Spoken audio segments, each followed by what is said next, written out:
Hello friends, আজকে আমি যে ক্লাসটা করাবো সেটা হচ্ছে অলরেডি আমাদের পাইথনের ফাইল হ্যান্ডলিং নিয়ে আমাদের ক্লাস শুরু হয়েছে। তো এই যে চ্যাপ্টারটা রয়েছে ফাইল হ্যান্ডলিং, এটার মধ্যে কয়েকটা ভিডিও হবে পরপর, তাহলে এই চ্যাপ্টারটা পুরো কমপ্লিট হবে। ওর জন্য আমি এটা আলাদা করে একটা প্লেলিস্ট করেছি যে তোমাদের পড়তে সুবিধা এবং বুঝতে সুবিধা হবে। ঠিক আছে, পাইথনের তো প্রথম ধাপ সিঁড়ি কমপ্লিট হয়ে গেছে, 40তম ক্লাসে আমরা শেষ করে দিয়েছি। তো সেটা ভালো করে দেখে নিও। তো ফাইল হ্যান্ডলিং যে চ্যাপ্টারটা শুরু করেছি আমি, এর আগের দিন প্রথম চ্যাপ্টারটা আমি করেছি। বেসিক্যালি ওটার মধ্যে কোনো প্র্যাকটিক্যালি ব্যাপারটা নেই, ওটার মধ্যে জাস্ট তোমাদের ফাইল হ্যান্ডলিং কনসেপ্টটা বুঝিয়েছি। ঠিক আছে, টোটালটা টোটাল কি করে ফাইল হ্যান্ডলিং হয় টোটালটা বুঝিয়েছি। আজকে আমরা পার্টিকুলার রিড ফাইলটা নিয়ে আলোচনা করব। পাইথন রিড ফাইল মানে রিড করছে, রাইট করছে। আমরা কালকে দেখেছিলাম যে রিড করে, রাইট করে, অ্যাপেন্ড হয়, তারপরে কোনো অল্টারনেট কোনো এডিট করতে হলে করা যায়, কোনো বাইনারি ফাইল ওপেন করা যায়, কি করে করা যায়, এগুলো নিয়ে পুরো বিস্তারিতভাবে আলোচনা করেছি। তাহলে আজকে আমরা পার্টিকুলার রিড ফাইল নিয়ে কথা বলবো। ঠিক আছে, ভিডিওটা কিন্তু একদম স্কিপ করবে, দেখবে না, তাহলে হলে বুঝতে পারবে না। এই ক্লাসগুলো আমি এর আগের বার তোমাদের একবারও বলিনি যে ভিডিওটা স্কিপ করে দেখবে না, কিন্তু আমি এখন বারে বারে বলছি কেন, কারণ এটা অ্যাডভান্স লেভেলে আছে, পাইথন অ্যাডভান্স লেভেলে আমরা এখন আছি। তো এখন যদি তোমরা ভিডিওটা মানে যত্ন সহকারে সিরিয়াসলি না দেখো, ক্লাসটা না করো, তাহলে কিন্তু তোমরা পরবর্তীতে যখন আমরা প্রজেক্টে যাব তখন বুঝতে পারবে না। ঠিক আছে, তাহলে রিড ফাইল, রিড ফাইলে আমাদের এখানে আমি 6টা পয়েন্ট লিখেছি, দেখো 6টা পয়েন্ট। তার মানে কি 6 রকম ভাবে ফাইল রিড করা যাচ্ছে। ঠিক আছে, অনলি ফর রিড করা। তাহলে এই 6টা পদ্ধতিতে আমরা ফাইল রিড করতে পারছি। কি কি? এক নম্বর হচ্ছে রিড দ্য এন্টায়ার ফাইল। একটা ফাইলের পুরো কন্টেন্টটাকে আমরা একবারে রিড করব অ্যাট এ টাইম। সেটা কি না, রিড ফাংশন। ঠিক আছে, আমি বলে দেই যে দুটো ফাংশন আছে রিড করার, একটা হচ্ছে রিড, একটা হচ্ছে রিড লাইনস। ঠিক আছে, একটা রিড, একটা রিড লাইনস। তাহলে রিড যে ফাংশনটা আছে সেই ফাংশনটিতে আমরা এন্টায়ার ফাইলটাকে আমরা কিন্তু রিড করতে পারবো। এক। দুই হচ্ছে read the file line by line. যদি লাইন বাই লাইন যদি আমাদের রিড করতে হয়, যদি আমরা দেখা গেল আমাদের ফাইলটার মধ্যে 10টা লাইন আছে, ঠিক আছে, তো 10টা লাইনের মধ্যে আমরা ধরো 3 নম্বর লাইনটাকে রিড করব, বা 2 নম্বর লাইনটাকে রিড করব, বা 4 নম্বর লাইনটাকে রিড করব, তাহলে সেক্ষেত্রে আমরা রিড লাইন্স বলে ফাংশনটা আমরা ইউজ করব। ঠিক আছে, তাহলে এটা হলো লাইন বাই লাইন। তারপরে 3 নম্বর বলছে কি যে read specific character or lines. যদি কোনো স্পেসিফিক কোনো একটা ক্যারেক্টার যদি আমাদের রিড করতে হয়, ধরো ওয়ার্ডের একটা স্পেসিফিক একটা ওয়ার্ড বা একটা একটা লেটার, একটা ক্যারেক্টার ফাইলের মধ্যে তোমরা ফাইন্ড করতে চাচ্ছ, মানে ওটাকে বার করতে চাচ্ছ, তো সেক্ষেত্রে আমরা কি করে করবো? বা পার্টিকুলার কোনো একটা স্পেসিফিক লাইন, সেটা আমরা কি করে করবো? তো একই রকম কি করবো না, রিড লাইন্স যে ফাংশনটা আছে সেই ফাংশনটা দিয়ে ব্যাকেটের মধ্যে আমরা তত নাম্বার আমরা কি লিখবো, যে তত নাম্বার আমরা লাইন চাচ্ছি। ধরো সাপোজ এরকম রিড লাইন্স, ব্র্যাকেটের মধ্যে আমরা লিখবেন ধরো 2।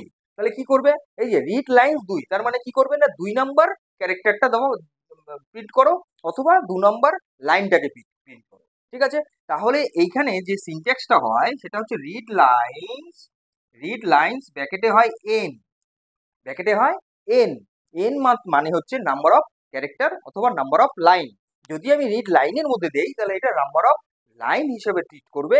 যদি আমি এটা রিড ফাংশনের মধ্যে দেই, অনলি রিডের মধ্যে যদি দেই, তাহলে বোঝাবে কি যে, তাহলে বোঝাবে যে কত নাম্বার তুমি ক্যারেক্টারটা তুমি রিড করতে চাচ্ছ, কত নাম্বার ক্যারেক্টার তুমি রিড করতে চাচ্ছ। ঠিক আছে, তাহলে এইটা হলো দুটো দুটো বিষয় জানার। সেটা হচ্ছে একটা রিড লাইন্স কি করে আমরা স্পেসিফিক ক্যারেক্টার অথবা লাইন্সকে আমরা রিড করবো, হলো।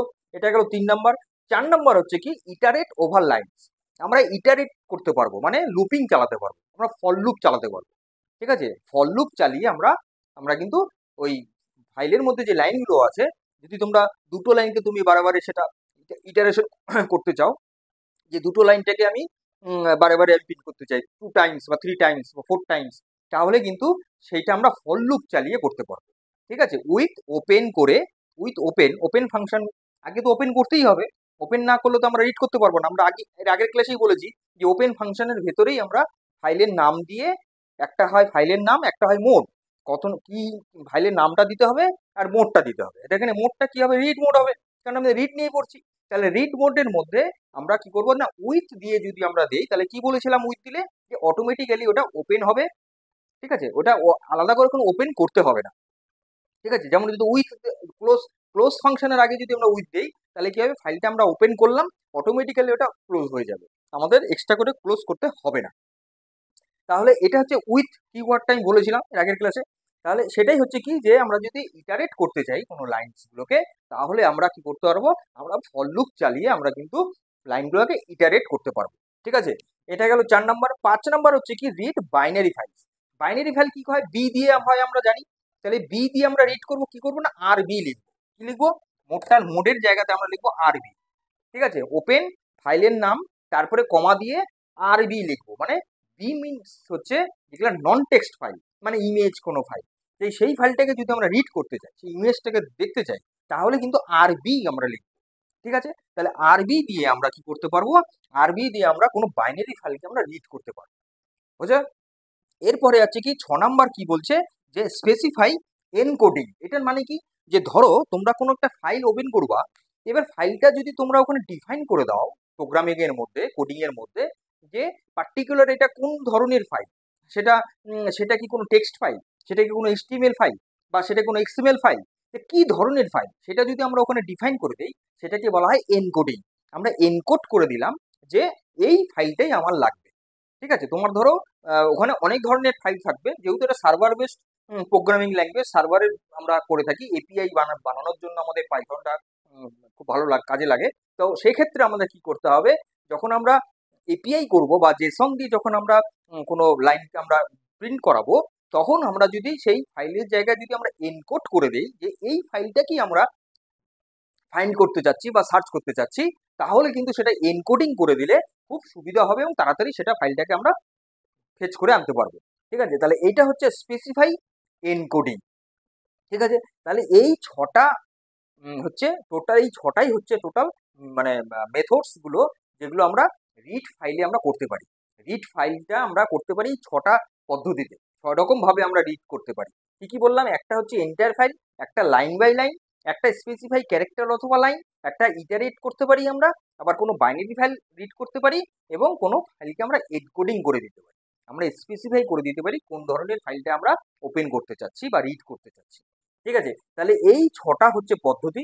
এইবার আমি এর আগের দিন দুটো ফাংশন আমি তোমাদের বলেছিলাম, একটা হচ্ছে সিক ফাংশন, একটা হচ্ছে কি ফাংশন বলেছিলাম, কি বলেছিলাম, একটা ফাংশন, একটা হলো সিক, আর একটা কি বলেছিলাম, টেল।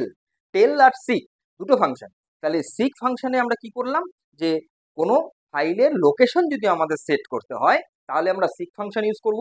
আর যদি টেল ফাংশন হয়, তাহলে কোনো ফাইলের লোকেশনকে যদি আমরা নিতে মানে বার করতে চাই, তাহলে আমাদের টেল ফাংশন লাগবে। ঠিক, তাহলে এইবার আরেকটা ফাংশন তোমরা আজকে জেনে নাও, সেটা হচ্ছে ট্রাঙ্কেট ফাংশন। ট্রাঙ্কেট, এই যে TRUNCATE, ট্রাঙ্কেট ফাংশন। এই ফাংশনটা দিয়ে কি করা যায়, ফাইলের ভেতরে লেখাগুলোকে আমরা এডিট করতে পারি।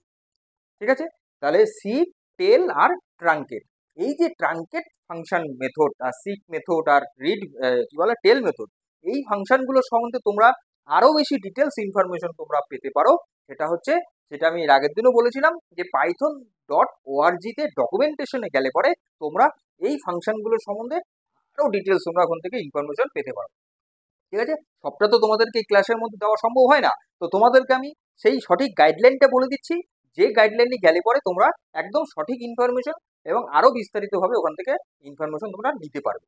ঠিক আছে, তো তাহলে আজকের এই ক্লাসটাতে আমরা পরিষ্কার বললাম কি, যে পাইথনের রিড ফাইল কি করে আমরা কত রকম ভাবে আমরা একটা ফাইলকে রিড করতে পারি, কিভাবে করতে পারি, কোন ফাংশন, একটা রিড ফাংশন, একটা রিড লাইনস ফাংশন, এবং তার ভিতরে যদি এন দেই, এন মানে হচ্ছে নাম্বার অফ ক্যারেক্টার বোঝায় অথবা নাম্বার অফ লাইনকে বোঝাবে। এইবার এই যে 6টা যে আমি পদ্ধতি বললাম, এই 6টা পদ্ধতিকে নিয়ে আমরা প্র্যাকটিক্যাল করাবো। এইবার এই ক্লাসটার প্র্যাকটিক্যাল হবে, কিন্তু এটা পরবর্তী ক্লাসে আমি এর প্র্যাকটিক্যালটা করাবো। কারণ হচ্ছে এখন যদি আমরা প্র্যাকটিক্যালটা করি এর সাথে, তাহলে কি হবে, অনেকটা লেন্দি হবে, ব্যাপারটা অনেকটা বড় হয়ে যাবে। তো আমি মনে করি কি, যে এইটার তোমরা ভালো করে আগে পড়ে নাও। এই ক্লাসটা আমি করে দিলাম, এই ক্লাসটা এবার তোমরা এই ডেটাগুলোকে ভালো করে বুঝে নাও, পড়ে নাও। তারপরে আমরা পরবর্তী ক্লাসটাতে আমরা প্র্যাকটিক্যালটা নিয়ে আসছি, এই 6টারই প্র্যাকটিক্যাল আমি দেখাবো। ঠিক আছে, তো 6টা প্র্যাকটিক্যাল একটু সময় লাগবে, তাহলে ছটা আমার এক্সাম্পল তো দেখাতেই হবে, 6 রকমের আমাকে এক্সাম্পল তোমাদের দেখাতেই হবে। তো 6 রকমের এক্সাম্পল দেখাতে হলে তাহলে আমাকে সেটা ভালো করে প্র্যাকটিক্যালটা করাতে হবে, তার জন্য একটু সময় ব্যাপার আছে। তাহলে কিন্তু তোমরা এই ভিডিও ক্লাসগুলো কিন্তু একদম স্কিপ করে দেখবে না, একদম কন্টিনিউ দেখবে। তাতে কি হবে, তোমাদের ইনফরমেশন তোমরা ভালো করে ব্যাপারটা শিখতে পারবে, জানতে পারবে, কারণ আমরা এখন একটু অ্যাডভান্স লেভেলেই যাচ্ছি। ঠিক আছে, তাহলে আজকের ক্লাসটা এই পর্যন্ত রইলো। পরবর্তী ক্লাসটা আমি এটার প্র্যাকটিক্যালটা নিয়ে আসছি। আমি বলে দেবো কোনটার কোন প্র্যাকটিক্যাল হবে, কখন প্র্যাকটিক্যাল হবে না, আমি সব বলে দেই। বলে বলে দিয়ে কিন্তু তোমাদেরকে ক্লাস করাই। আমি যা বলবো তাই আমি করব, যা বলি না তা আমি করব না। ঠিক আছে, তা বলা যদি হয় তাহলে ভাববে যে হ্যাঁ প্র্যাকটিক্যাল, তাহলে অবশ্যই হবে। এটার প্র্যাকটিক্যাল আমি অবশ্যই দেখব, যে কি করে একটা এন্টায়ার ফাইলকে কি করে রিড করা যাচ্ছে, কি করে লাইন বাই লাইন রিড করা যাচ্ছে, কি করে একটা ইমেজ ফাইল রিড করা যাচ্ছে, কি করে আমি একটা স্পেসিফাই করে দেবো, একটা ফাইলকে এনকোডিং করে দেবো, সব কিছু আমি দেখাবো। তাতে তোমরা মজাও পাবে দেখলে, তোমাদের প্র্যাকটিক্যাল কনসেপ্টটাও ক্লিয়ার হবে, নলেজ ক্লিয়ার হয়ে যাবে।